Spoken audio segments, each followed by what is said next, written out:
I never believed in fate until the day Marcus Hayes knocked on my apartment door at 2 a.m., drenched from the rain, with nothing but a duffel bag and a broken expression that would haunt me for weeks. But I'm getting ahead of myself.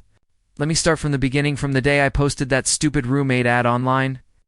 Desperate to cover rent after my previous roommate moved out without warning. I'm Alex Chen, 26 years old, working as a graphic designer for a startup that paid just enough to keep me in my cramped 2-bedroom apartment in the city. Life was ... fine, predictable, safe. That was exactly 3 months ago. 3 months that feel like a lifetime now. The ad roommate wanted. Ba by month. Clean, quiet, respectful. LGBTQ plus friendly. No drama. I'd kept it simple, short, to the point. I'd learned from past experiences that lengthy descriptions attracted the wrong kind of people, those who'd ignore every boundary you set and still act. Surprised when you called them out, the responses came flooding in within hours. There was Brad, the finance bro, who wanted to know if I had a girlfriend and seemed disappointed when I said I was gay.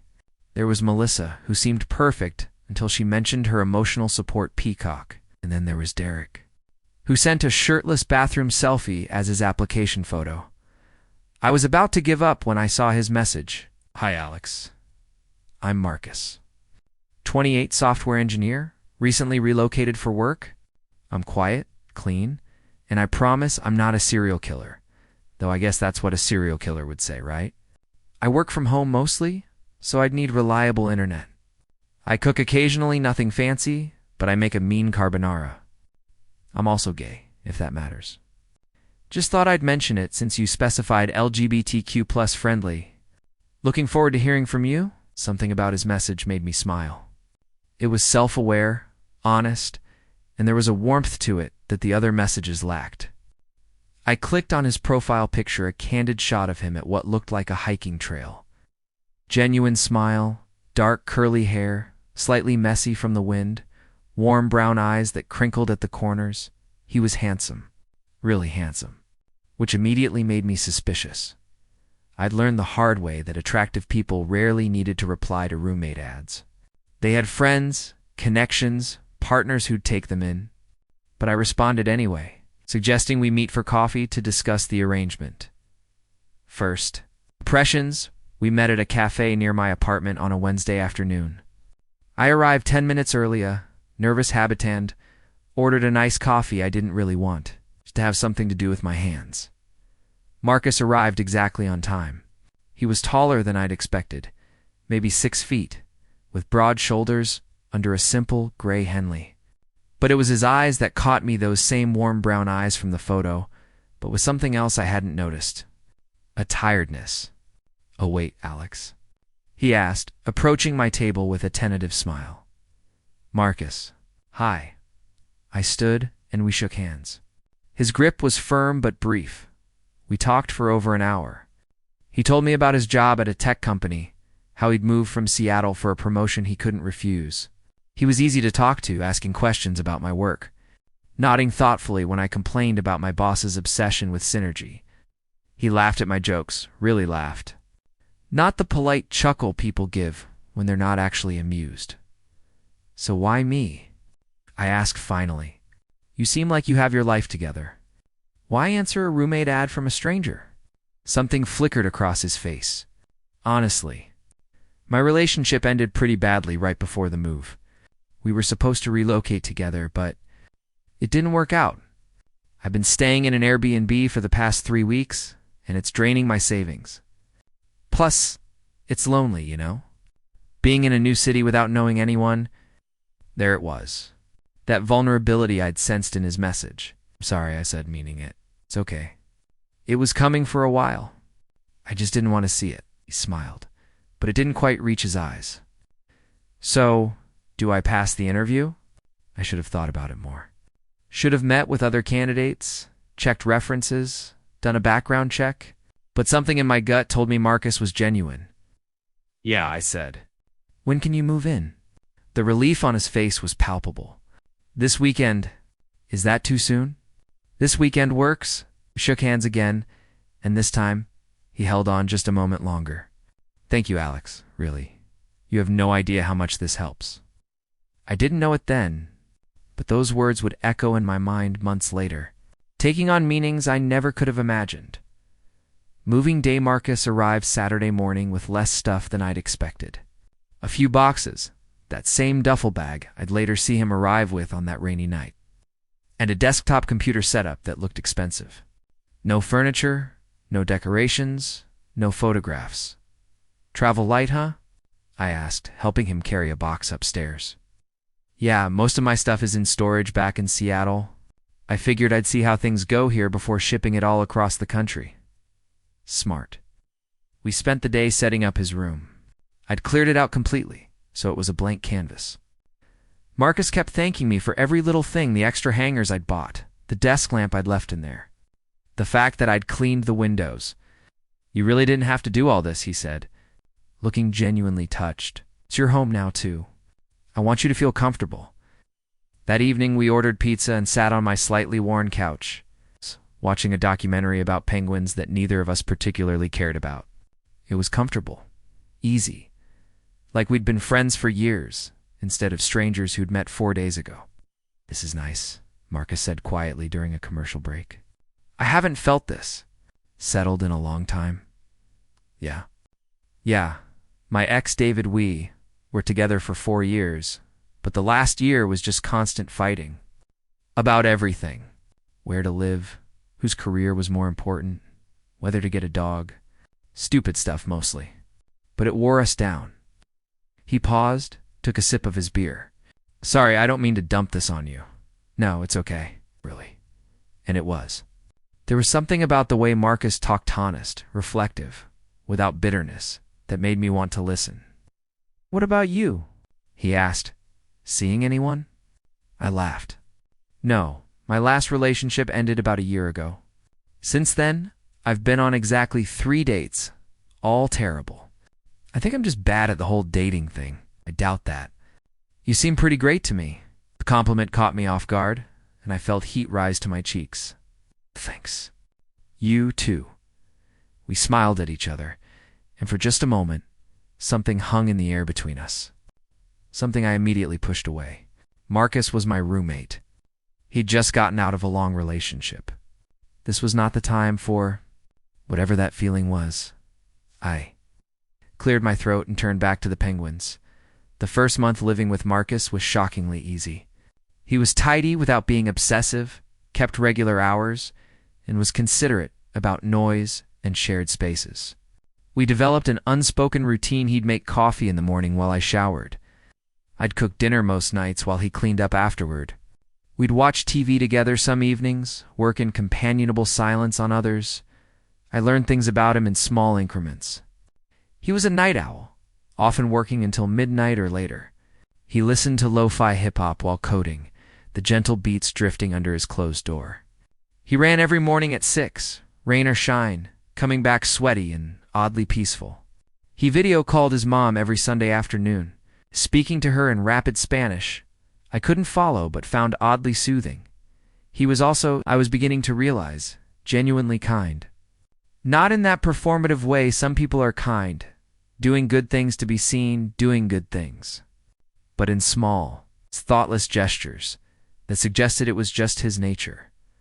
Like the time I came home exhausted after a brutal day at work, and he'd already made dinner, real dinner.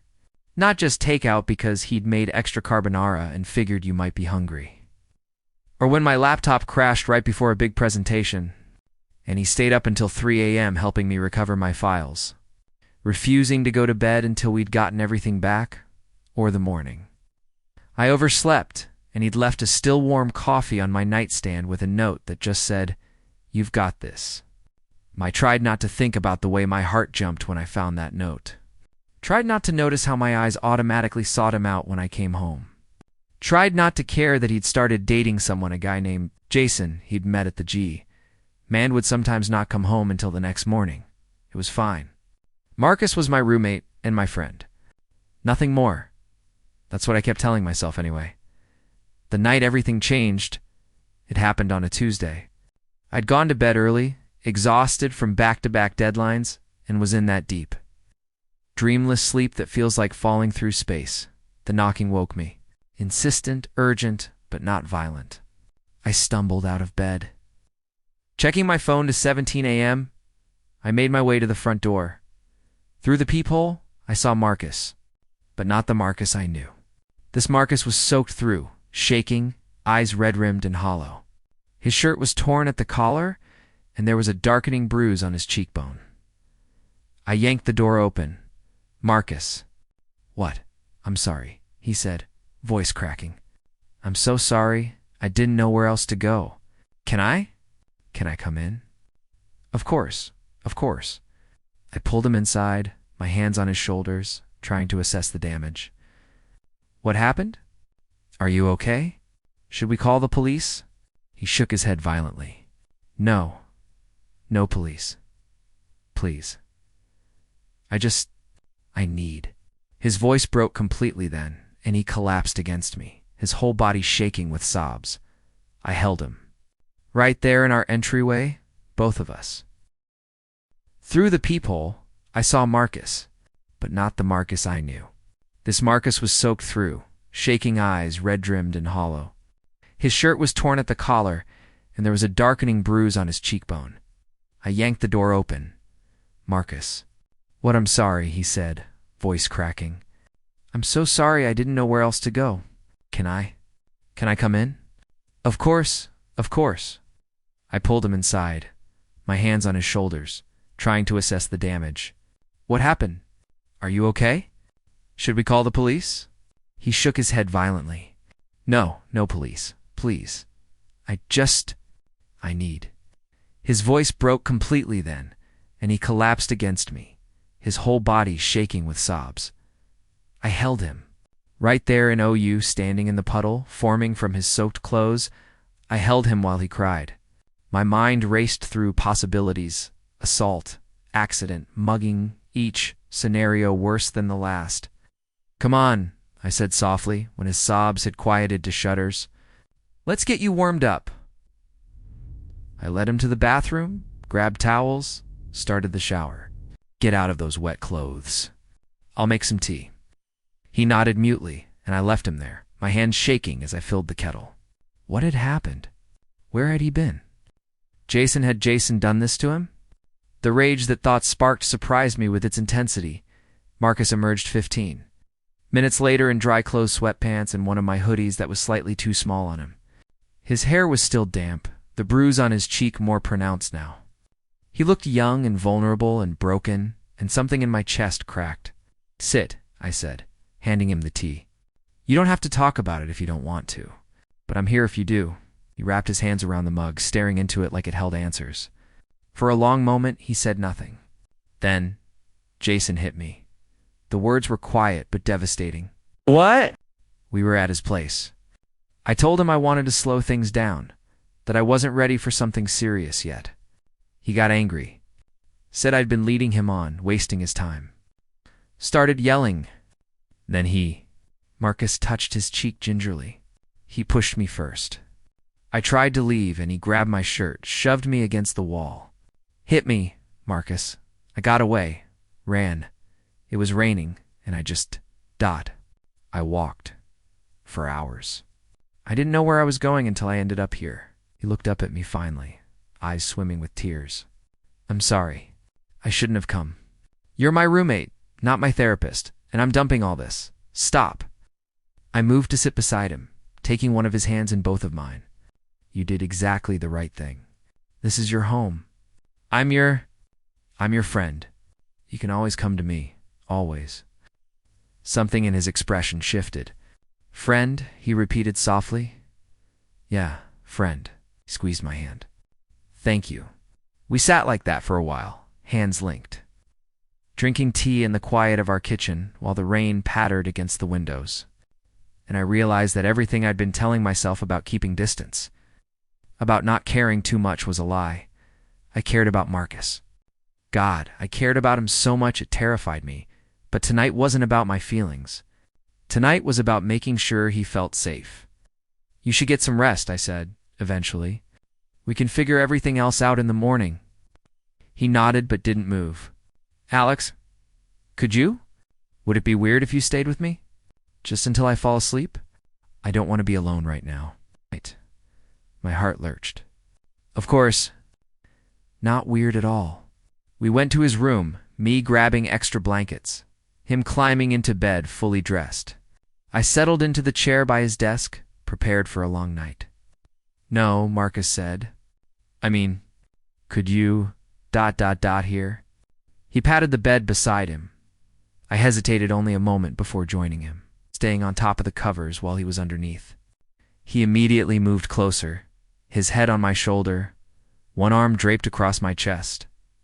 This okay? He whispered double quotes. Yeah, this is okay. His breathing gradually slowed, deepened.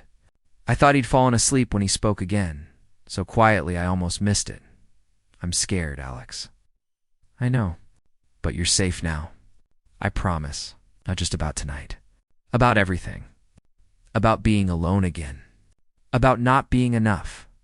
About ... He trailed off. I tightened my arm around him. You are enough. More than enough. What Jason did, that's about him, not you. You hear me? I hear you. We lay like that until dawn started painting the sky purple and gold. Somewhere along the way, I fell asleep too, and when I woke, Marcus was still curled against me, his face peaceful for the first time in hours. I knew in that moment that I was in trouble, because this holding him, protecting him, being the person he ran to when the world got too hard, this felt right in a way nothing else ever had, and I had no idea what to do about it.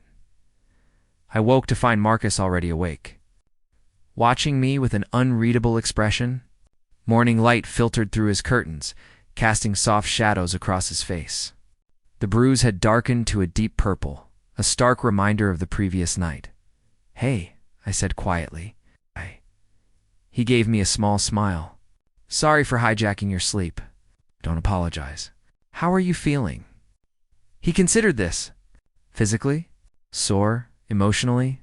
Like I got hit by a truck driven by my own bad decisions. Marcus, I know what you're going to say.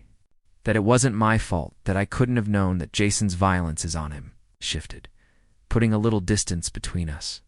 And intellectually, I know you're right. But I keep thinking about all the small signs I ignored. The way he'd get possessive when other guys talked to me at the gym. How he'd sulk if I didn't text back fast enough. The way he talked about his ex. I sat up, turning to face him fully. Recognizing red flags doesn't make you responsible for someone else's actions. You're the victim here. I hate that word, victim. It makes me feel so powerless.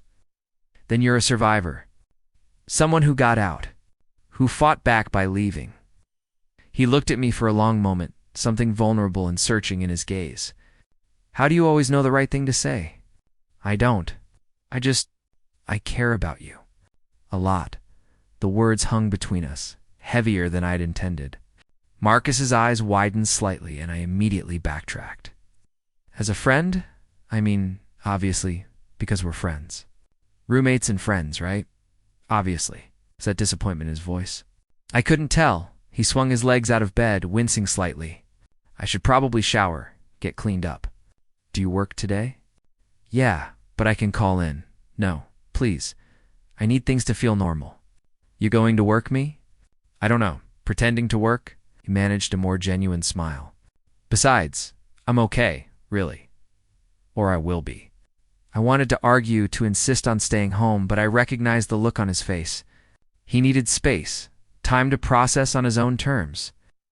Okay, but I'm working from home tomorrow, non-negotiable. And if you need anything at all, you call me. I don't care if I'm in a meeting with the CEO. You call, deal. I stood, reluctant to leave, but respecting his wishes. At the door, I paused. Marcus, I meant what I said last night. You can always come to me, I know. Thank you, Alex. The shift the next few weeks brought subtle changes to our dynamic. Marcus stopped dating entirely, spending his evenings at home instead of out. We fell into new patterns, cooking together instead of taking turns. Watching movies on the couch with less space between us than before. Talking late into the night about everything and nothing.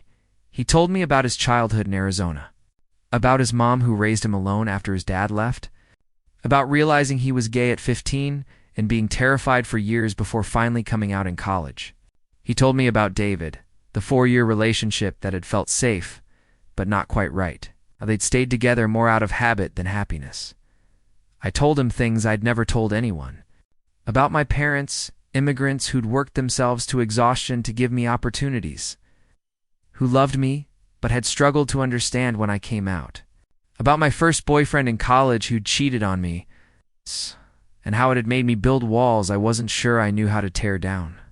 About the loneliness I'd felt even before he moved in. The sense that I was just going through the motions of life without really living it. "That's sad," Marcus said one night. When I'd confessed to feeling like I was watching my life from the outside rather than participating in it. "Is it? I think it's just ... reality. For a lot of people, maybe, but you deserve more than that. You deserve to feel alive, so do you." He smiled, soft and sad. "Maybe we can figure it out together." It was around this time that I started noticing the little things. How Marcus would light up when I came home from work, like my presence genuinely made him happy. How he'd started leaving me little notes, not just for coffee emergencies, but just because. Things like "Hope your presentation goes well," or "Don't forget you're awesome," or once, simply, "Thanks for being you." How he'd find excuses to touch me, a hand on my shoulder when he passed behind me, brushing our knees together on the couch. Fixing my collar when it was folded wrong, even though I could have done it myself. How he looked at me sometimes, when he thought I wasn't paying attention, with an expression that made my breath catch. I tried not to read into it. Marcus had been through trauma. He was vulnerable, probably just seeking comfort and security. The last thing he needed was his roommate developing feelings for him and making everything complicated. But my heart apparently hadn't gotten that memo. The almost kiss had happened on a Friday night. 6 weeks after the incident with Jason, we'd been out to dinner, just a casual thing at a Thai place down the street, and came home slightly buzzed from the beer we'd shared. It had been a good night. Marcus had laughed more than I'd seen him laugh in weeks. I'd realized halfway through dinner that I couldn't remember the last time I'd been this happy. We were on the couch, some action movie playing that neither of us was really watching. Marcus was leaning against me, head on my shoulder in a position that had become comfortable and familiar. I could smell his shampoo, something cedar and fresh, and feel the warmth of him along my side. "Alex," he said quietly. "Yeah, can I ask you something?" "You can totally say no." My heart rate picked up. "Sure, anything." He lifted his head, turning to look at me. We were close, so close I could count the faint freckles across his nose, see the flecks of gold in his brown eyes. "Do you ever think about us?" As the question hung in the air, loaded with possibilities. "Us," I managed to say, my voice coming out rougher than intended. "Yeah, like more than roommates, more than friends." He was looking at me with such open vulnerability that it physically hurt. Or am I completely misreading this? Because I feel like there's something here, but maybe I'm just projecting, or maybe I'm still messed up from Jason, or I cut him off by cupping his face gently, careful of the now fading bruise. "You're not misreading anything." His eyes widened. "I'm not. No, I think about us all the time, too much probably." "But Marcus," I took a deep breath. "You just got out of a bad situation. You're still healing? The last thing I want is to take advantage of that, or to be some kind of rebound, or to mess up this." I gestured between us. "Whatever this is, by rushing into something you're not ready for." Something complicated crossed his face. Frustration. Maybe even a little hurt. What if I am ready? What if I've been ready for weeks, but I was too scared to say anything because I thought you didn't feel the same way? If you're the reason I'm healing at all? What if coming home to you is the best part of my day? What if I've been falling for you since that first coffee, maybe even since that first message, and I'm tired of pretending I'm not? My heart was hammering so hard I was sure he could hear it. "Are you sure? Because once we cross this line, we can't go back?" "I'm sure." He moved closer, close enough that our lips were almost touching. I've never been more sure of anything. "But if you're not," I kissed him. It was soft, tentative, questioning. For a moment he froze and I started to pull back, terrified I'd misread everything. But then he made a small sound relief, maybe, or Joyon kissed me back. His hands came up to frame my face, fingers tangling in my hair, and the kiss deepened. It was nothing like the urgent, desperate kisses I'd experienced before. This was discovery. Like we were learning each other, taking our time, savoring every moment. When we finally broke apart, both breathless, Marcus rested his forehead against mine. He started. "Yeah, can we do it again?" I laughed, dizzy with happiness and relief. "Yeah, we can definitely do it again." We did. Several times, till we were tangled together on the couch, the movie long forgotten, exploring this new territory with wonder and care.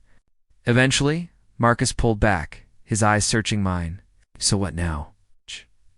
"Now we take it slow," I said, brushing his hair back from his face. "We figured this out together. No pressure, no expectations. Just us." He smiled, and it was like the sun coming out after weeks of rain. I like the sound of that. Me too. We stayed on that couch until well past midnight, talking about everything and nothing, stealing kisses between words, learning how to be this new thing we were becoming. And when we finally went to bed separate, beds because we were taking it slow, I lay awake for a long time, marveling at the fact that the person I'd been falling for had been falling for me too. Sometimes fate doesn't knock gently. Sometimes it shows up at your door at 2 a.m. soaking wet and broken, asking for help. And sometimes, if you're brave enough to answer, it changes everything. The next few weeks were quite simply magical. We existed in that glowing bubble that new relationships create, where everything feels heightened and special and impossibly right. Marcus and I would wake up in our separate beds and meet in the kitchen, greeting each other with sleepy kisses and soft smiles. He'd make coffee while I made breakfast, usually something simple like toast and eggs. But it felt special because we were doing it together. We'd sit across from each other at our small table, playing footsie and grinning like idiots. "We're disgusting," I said one morning, catching our reflection in the window, two guys mooning over each other like teenagers. "Completely," Marcus agreed, reaching across to lace his fingers through mine. "I don't care." Work became easier to bear because I knew I was coming home to him. Marcus started picking me up from the office sometimes, surprising me with coffee or just his presence. My coworkers definitely noticed.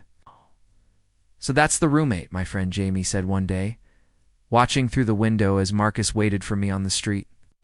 "The one you definitely weren't falling for." I'd told Jamie about Marcus months ago, insisting. "We were just friends even as they'd looked skeptical." "Okay, fine, you were right. I'm always right about these things. He's gorgeous, by the way. And the way he looks at you. Like you hung the moon and stars specifically for him. That's the good stuff, Alex. Don't screw it up." I'm trying not to. We were still taking things slow. Physically lots of kissing, falling asleep on the couch together, but always retreating to our separate beds at night. It wasn't that I didn't want more. God, I wanted more. But Marcus had been through something traumatic, and I wanted him to set the pace, to never feel pressured. "You know, we can actually sleep in the same bed without having sex," Marcus said one night, about 3 weeks into our relationship. We were tangled together on the couch again, my favorite place to be. "I know. So why don't we?" My fingers through his hair, considering my words carefully. "Because I like where we are right now. I like that we're building something real and solid. And I don't want you to ever wonder if I'm with you just because of physical stuff." He pushed himself up on his elbow, looking down at me. "I wouldn't wonder that. I trust you. I know, but I also want you to be sure. Really sure. That you're ready, that this is what you want, that I'm what you want." His expression softened. "Alex Chen, you incredible, overthinking, considerate man. I'm sure. I've been sure. But I love that you care enough to worry." He kissed me softly. "How about this tonight? We sleep in your bed. Just sleep. And if at any point I'm uncomfortable or it's too much, I'll tell you. Deal? You promise you'll tell me?" "I promise." That night, lying in my bed with Marcus curled against my chest, breathing deep, and even with sleep, I thought I might actually be the happiest I'd ever been. This just holding him, feeling his warmth, knowing he trusted me enough to be vulnerable, was everything. The first crack things were so good that I should have known something would go wrong. That's how life works, right? You get comfortable, let your guard down, and then reality comes crashing in. It started small. Marcus became quieter, more withdrawn. He'd smile and say everything was fine when I asked, but I could tell something was bothering him. He started spending more time in his room, taking calls that he'd step outside for, checking his phone obsessively. "Is everything okay?" I asked one evening when he'd been particularly distant all day. "Yeah, just work stuff. This project is kicking my ass. Is anything I can help with?" "Nah, it's boring technical stuff. But thanks." He kissed me. I tried to ignore the feeling that he was hiding something. The truth came out 2 days later, on a Tuesday evening. I came home from work to find Marcus sitting at the kitchen table, staring at his laptop with an expression of deep distress. "Marcus, what's wrong?" We looked up at me and I could see he'd been crying. "David's getting married." It took me a moment to place the name. "Your ex, David?" "Yeah, he's getting married. To someone he's been dating for all of 3 months. Meanwhile, we were together for 4 years and he always said he wasn't ready for marriage, that it was too traditional, that he didn't believe in it." His laugh was bitter. "Guess he just didn't want to marry me." I moved to kneel beside his chair, taking his hands in mine. "Hey, that's not about you. It's about him and what he's ready for now versus what he was ready for then. Or maybe I was just not enough. Not interesting enough. Not successful enough. Not stop. You are enough. More than enough." Oh. But even as I said it, I felt a cold thread of worry wind through my chest, because Marcus wasn't looking at me like I was his boyfriend trying to comfort him. He was looking past me, lost in thoughts of someone else. "I'm sorry," he said eventually, seeming to shake himself out of it. "This is stupid. I'm with you now and I'm happy. David's just... He was my first real relationship, you know. 4 years is a long time. It's just weird to see him moving on so completely. It's not stupid. Your feelings are valid." He squeezed my hands. "Thank you for understanding. I'm lucky to have you." But that night when we lay in bed together, there was a distance that hadn't been there before. Marcus fell asleep quickly, but I stayed awake for hours, wondering if I was competing with a ghost I could never beat. That the fight things got worse over the next week. Marcus became more distant, more distracted. He'd say he was fine, but his smiles didn't reach his eyes anymore. He stopped initiating affection, started working later hours, found excuses to not be around as much. I tried to be patient, to give him space. But the UN. Certainty was eating me alive. Finally, on Friday night, after he'd canceled our dinner plans for the 3rd time that week, I'd had enough. "We need to talk," I said when he emerged from his room at nearly 10 p.m. He sighed. "Alex, I'm really tired. I don't care." "Something's going on. And you keep saying you're fine, but you're not. You're pulling away and I don't know what I did wrong, but I need you to talk to me. You didn't do anything wrong. Then what is it? Is this about David? About Jason? About us? I don't know." The words exploded out of him, loud in our small apartment. "I don't know, okay? Maybe it's all of that. Maybe I moved too fast with you. Maybe I'm not ready for this. Maybe I'm just broken and I'm going to hurt you the way I've been hurt. And I can't." His voice cracked. "I can't be the person who breaks you, Alex. You're too good, too kind, too what? Too in love with you?" The words were out before I could stop them. We both froze. "You love me?" Marcus whispered, and there it was. The truth I'd been holding close, too scared to voice because it felt too soon, too much, too vulnerable. "Yes," I said quietly. "I love you. I've been in love with you for weeks, maybe longer. But if you're not there yet, if you need more time, if you need space, I don't deserve you. It's not for you to decide. I choose you, Marcus. I choose this US, even when it's hard. But I need you to choose it too. I need you to stop running away when things get scary and actually let me in." He was crying now, silent tears streaming down his face. "I'm scared of what?" "Of this, of us, of how much I feel for you. What if I screw it up? What if I'm not ready and I hurt you? What if you wake up one day and realize I'm not worth all this trouble? I closed the distance between us, cupping his face in my hands. Marcus Hayes, you are worth every bit of trouble and more. You're worth the uncertainty and the fear and the difficult conversations. You're worth fighting for. But I can't do all the fighting alone. You have to fight too. You have to trust that we're strong enough to handle the hard stuff. I want to. God, I want to. But I don't know how. Then let me teach you. Let me show you what it's like to be with someone who isn't going to give up on you the moment things get complicated. He searched my eyes, looking for something. Whatever he found must have been enough, because he pulled me into a fierce hug, burying his face in my neck. I love